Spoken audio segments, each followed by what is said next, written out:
मैं बताना चाहता हूँ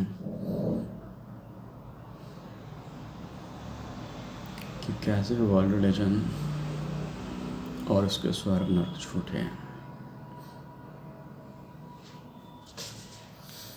हमें बड़े अच्छे से पता है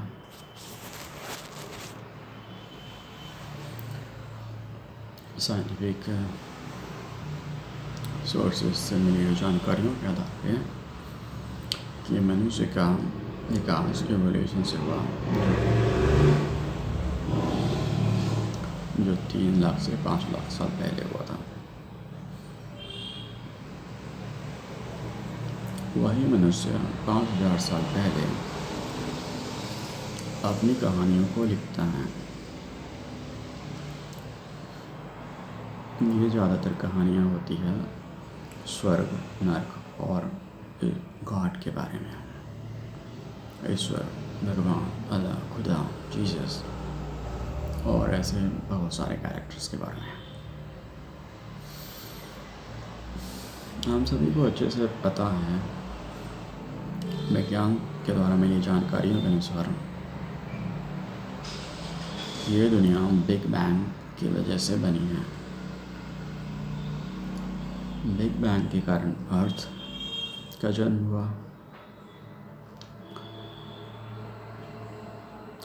एवोल्यूशन के कारण ह्यूमन का, एंड राइटिंग के एवोल्यूशन के कारण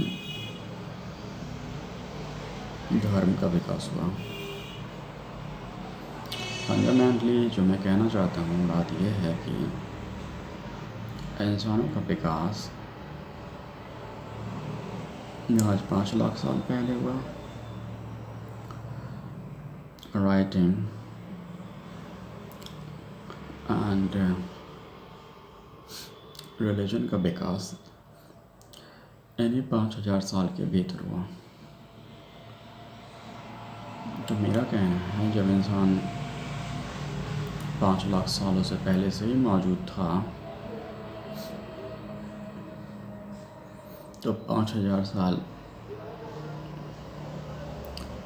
मतलब हमारे हाल के 5000 साल पीछे के समय में इंसानों को क्या आवश्यकता पड़ी कि वो स्वर्ग बनाए, वो नर्क बनाए, वो ईश्वर बनाए,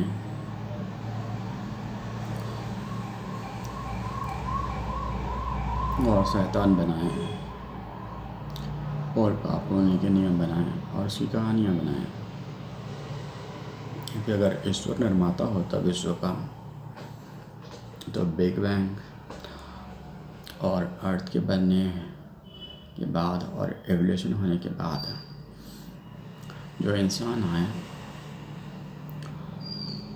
उन्हें ये कहानियाँ लिखने की आवश्यकता नहीं पड़ती। जिन कहानियों को हाल फिलहाल में लिखा गया है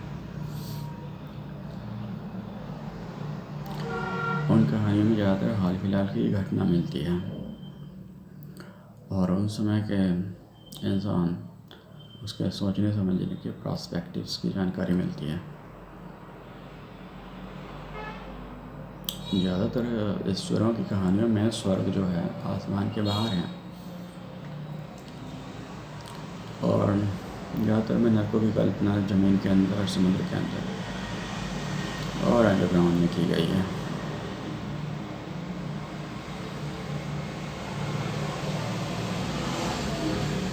पाँच 5000 साल पहले हम इंसानों के पास कोई भी स्पेसशिप तो थी नहीं, हम स्पेस जा भी नहीं सकते थे।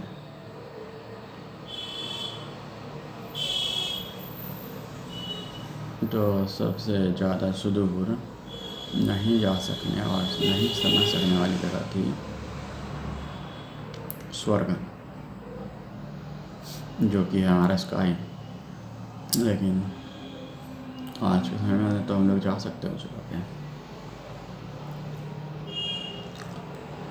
शायद ही किसी को साइंटिस्ट को कोई स्वर्ग दिखा हो।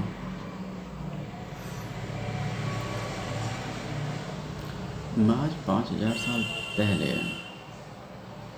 कैसे इस दुनिया में स्वर्ग आ गया और बहुत सारे ईश्वरों का निर्माण हो गया, बहुत सारे देवी देवता, गॉड गॉडेस और है स्वर्ग नरक, जन्नत और जहन्नुम।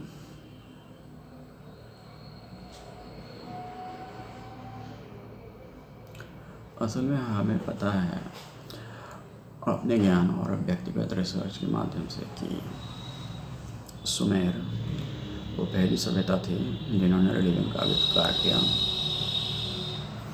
और ये कहानी मेसोपोटामिया में फैल गई, मेसोपोटामिया से होते हुए इजिप्ट में, और फिर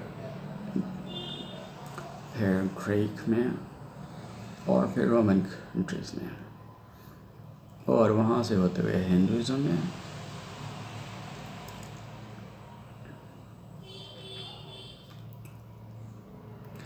और हिंदुज़म रोमन ग्रीक कहानियों से इंस्पायर होते हुए इंडिया तक पहुँच गया। दुनिया की सबसे प्राचीनतम रिलीजन जो है, जो स्क्रिप्ट बेस्ड है, वो है सुमेरियन रिलीजन, जो बेसिकली आज के ईरान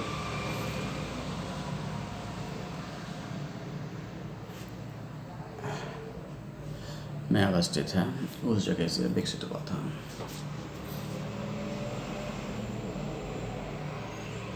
उसके बाद ये कहानी और कॉन्सेप्ट अलग अलग कंट्रीज़ में अलग अलग ढंग से रिवाइज होते चले गए, और अलग अलग ढंग से ये चीज़ें बदलती चली गई।